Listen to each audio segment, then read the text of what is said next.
Welcome to the Sharkpreneur podcast with Kevin Harrington and Seth Greene. Kevin Harrington is the inventor of the infomercial, one of the original sharks from the hit TV show Shark Tank, and has generated over $5 billion in TV and digital direct response sales.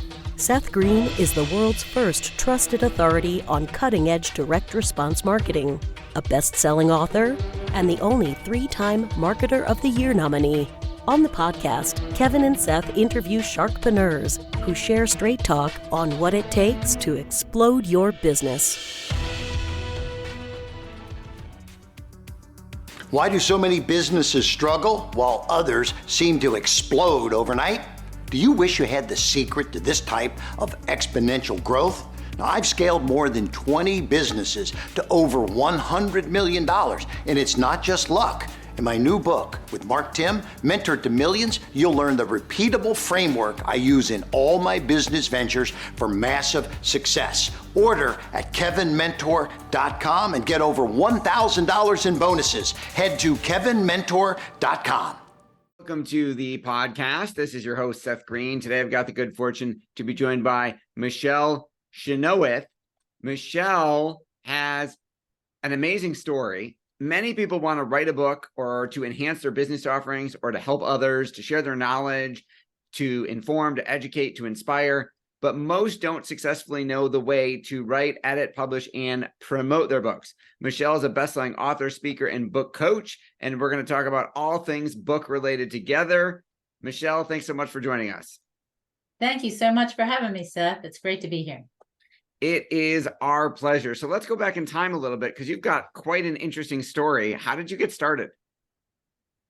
Well, I've always wanted to be an author since I was 10 years old, but that dream kind of faded and got buried as life happened.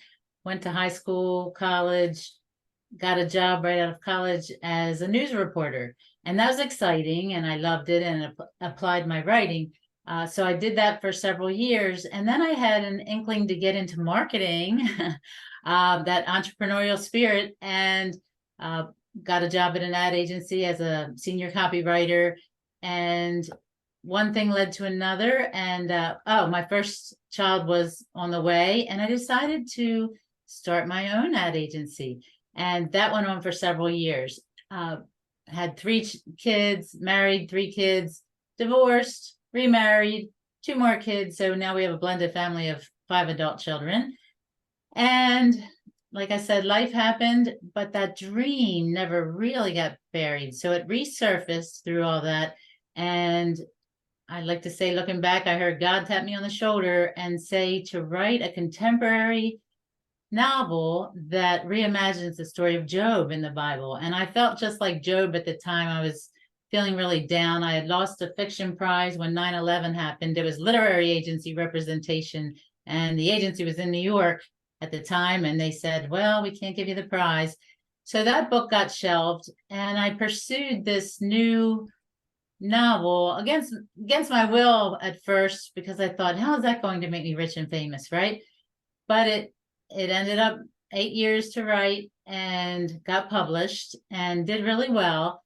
And I got with a small traditional publisher who was doing a line of reimagining Bible stories. So I wrote the next one, got that published, and so on. And I started to speak on, to church groups, book clubs, small groups at first, and then bigger. And I was approached to teach at my local college how to write a book. People want to know, how did you get there? And that went online in COVID, another big turning point for me. And I developed my own course to teach writers how to get their books done. It's called Your Book Done Right. The problem with a lot of writers is they go to all these conferences, they go to all these, people, they try to do it themselves, but they need that extra personal coaching to get it done. I think that makes a lot of sense. And you've obviously had a lot of ups and downs along the way. Why do you think it's such a daunting task for someone to write a book? You've written quite a few. You've helped many others do theirs. Why does it become this big thing that we can't get our hands around? Well, that's several factors usually come into play. Writer's block is a big one. Some say it's just not really real, writer's block, but others, even psychologists, have called it a real phenomenon where you can't get past yourself, you get stuck. And I actually met with John Grisham on a online book signing during COVID, and I asked him that question, and how do you overcome writer's block? And he reminded me of stuff I already knew but had forgotten in COVID, I guess, that you just need to put one foot in front of the other. That sounds simple, but a writer's a chapter outline helps. A writer's plan, have a set time a day, just like any business. Treat it like a business, and stick to the schedule. Block out all distractions and focus just on your writing. No kids, no phone, no social media, no anything. Just like you would, I say, treat it like a doctor's appointment. You don't take all that in with your doctor's appointment, so treat it like that. And there are ways to overcome writer's block like those, and he reminded me of that. So writer's block, but also I think there's a little bit of imposter syndrome in a lot of writers. They write, but then they think they're a fraud, or they think they can't really do this, or is it really good? I get that all the time. And the thing is, none of us are born great writers. None of us are born great marketers, right? You have to learn your trade, and that's why I'm here to help them to become great writers. So everybody can do it. Everybody can do it. Awesome. Now, you alluded to some of the obstacles in writers' way, some self-imposed, obviously. How do you work with writers to help them get through all of that and get their book out the door? Well, in my masterclass and in my personal coaching, I have them start with that plan. What are their goals? It's like any business. What are your goals? And write down the objectives, the strategies, the marketing strategies as well of how to get there. So they start with that plan, and then they start with the plan for their book, whether it be a table of contents or a chapter outline. If they're doing fiction, they need to step by step say what this chapter's about, what happens next, what's the next talking point if it's a business book, and really flesh that out as much as possible, because when life happens, as it does to everybody, and they have to walk away, let's say they're on chapter 8, when they come back, they look at their chapter outline, they're next on chapter 9. They don't have to go way back to the starting point.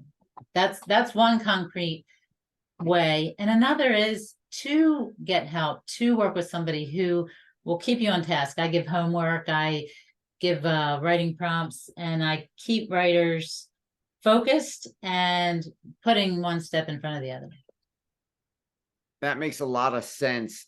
Since the advent, I think, of Kindle obviously made a huge explosion and Amazon made it so much easier for people to become authors. We weren't dependent upon a giant New York publishing house anymore. We could write and publish our own work. There's been an entire industry that's popped up to help serve writers. How do you differentiate yourself? And even AI now is helping writers write books. I differentiate myself as a book coach in that I give personal help one-on-one. Like we're talking here, I talk to the writer individually and find out their true goals, find out where they're stuck, find out where they want to get to and how fast, and what's the message of their book. I think that really elevates a good book to a great one. What are they trying? It's all about the readers, right? It's not about the writers. So who is their audience? And I work with them one-on-one, and I also honor their voice in their book. Usually some don't know that they've even found it yet, but each writer I've found after many classes I've taught has a unique voice. So AI doesn't capture that voice. A lot of editors out there, and I know many, a lot of writing coaches will just one size fits all teach that way. And I feel like I, of course, throw in 100% and get to know the writer and their work and help them shape it to get where they want to go, and give them information that you can only learn by walking it, by being an author for all these years, by being a speaker, by doing the marketing. So I teach them everything I know so they don't make some of the mistakes I made along the way. That's a great point. I think we learn more from avoiding other people's failures. It's probably easier to avoid a mistake than it is to just emulate a success. What were some of the mistakes you made that you're helping writers avoid now? I set you up for that, didn't I? You did. Thank you. Oh, my pleasure. I've rushed into things, and I always caution writers and any business, all of you entrepreneurs, to take a pause. I am totally type A personality, jump in, dreamer, Aquarius, and jump in all the way, and later step back and realize, oh, that might have not been a great decision. For example, I hired a literary agent. We met at a conference, and that person ended up sloughing me off to a junior agent. He was trying to build his business, but I kind of got lost in the scuffle there. And I read the proposal later, it had typos in it, and that the junior agent put together, and it was sent out to some big publishers who liked the work but said no thanks. And after I saw the list where it went out, I saw those errors in the proposal, which I could have written better, and it was too late. Like, I jumped right in. I just wanted any literary agent, and it was a mess. So I got with a very small publisher who since went out of business, and my books weren't returnable in bookstores. It was a nightmare. And I learned a lot. I learned to be more discerning, to take my time, to work with people who come with references and reviews, right? To do my homework and not be too hasty to jump right in. That's a great lesson. How are writers finding you? They are finding me through several ways. Most of all through writers' conferences where I teach. So I've been on the faculty of hundreds of writers' conferences now, and other speaking events. I speak at Toastmasters once in a while. I have given keynotes for big church groups or Christian groups, or not, or even secular groups, secular writers conferences all across the country. And when they meet me, we seem to have a bond. So, I mean, not everybody, but those that want my help. And then we circle back, and they inevitably sign up for my class or work with me one-on-one. And then other ways, I am out on social media, all over, and my website. So mainly it's word of mouth, though, when I, or that personal contact. And it can be over Zoom. Many conferences have stayed on Zoom, and that's great that we can meet people all over the world now. And my classes are full of people from all over the world. So that's awesome. Yeah, absolutely. What are some of the elements of the most successful books that you've worked on that made them successful, in your opinion? Stories that are descriptive. I like to think of a story like a movie playing in my head. I want to see the scene, feel it, hear it.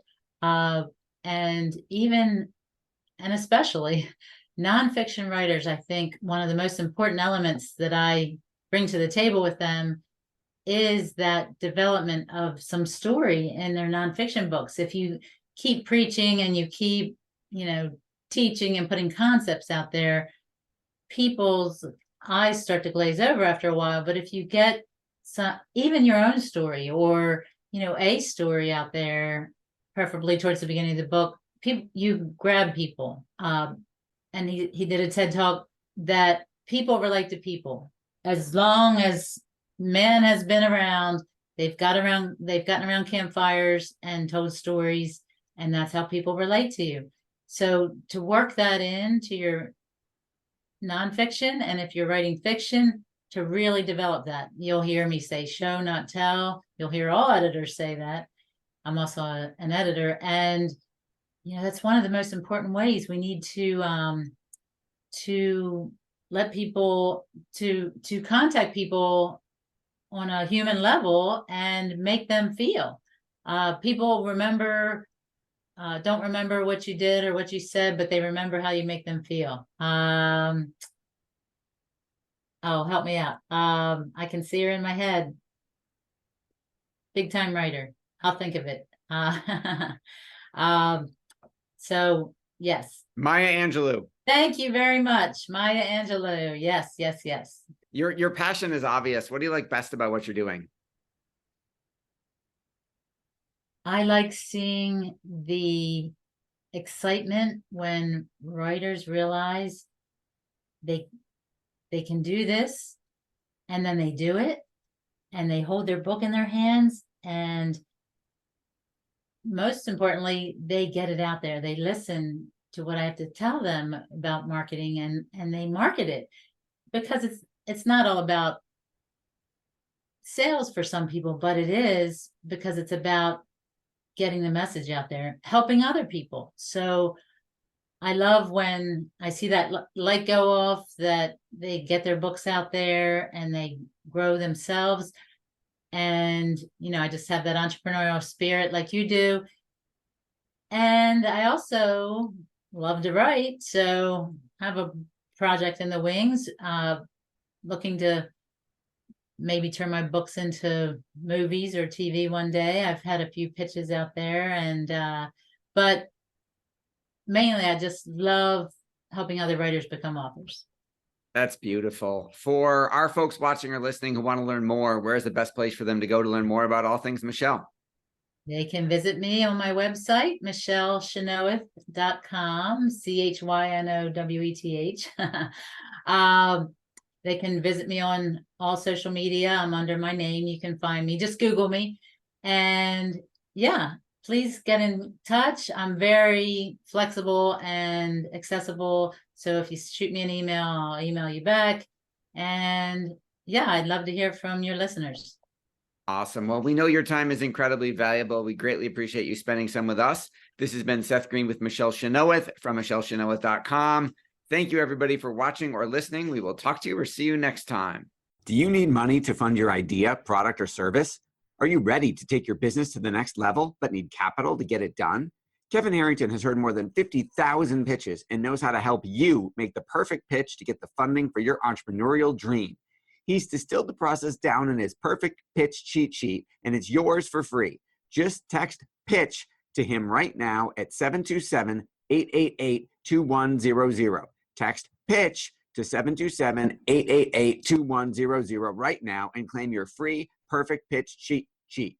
Text PITCH to 727-888-2100 to start funding your dream today. This show has been produced by Market Domination, LLC. To discover how you can have your own show completely done for you and turn it into a real published book and become the authority in your marketplace, go to www.marketdominationllc.com/podcast offer.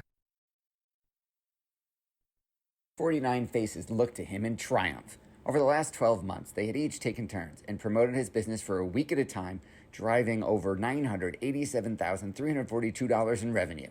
What if you had a network of 50 centers of influence who promoted your business every week for a year? Grab your copy of the #1 Amazon best-selling book, The Ultimate Guide to Growing Your Business with a Podcast, at 33% off the Amazon price by going to ultimatepodcastbook.com. Again, that website for 33% off the Amazon price is ultimatepodcastbook.com.